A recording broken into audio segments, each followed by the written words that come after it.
তো চলো আজকে তোমাদের সাথে শেয়ার করি চিকেন কোরমা। অতটা তামঝাম না দেখিয়ে সিম্পল ঘরোয়াভাবে।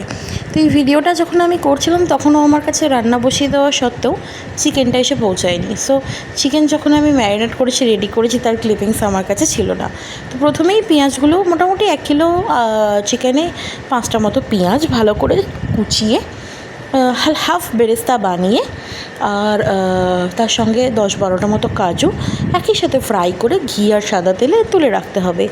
আর ওই আদা রসুন শুকনো লঙ্কা সমস্ত বাটা দিয়ে আর অল্প টক দই দিয়ে ম্যারিনেট করা চিকেনটা তেল গরম করা ওই বেরেস্তা তুলে রাখা যে ফ্লেভারফুল তেল তার মধ্যে দিয়ে দিতে হবে, ভালো করে কষিয়ে নিতে হবে। আর তেলে কিন্তু অল্প গরম মশলা ফোড়ন দিতে ভুলো না।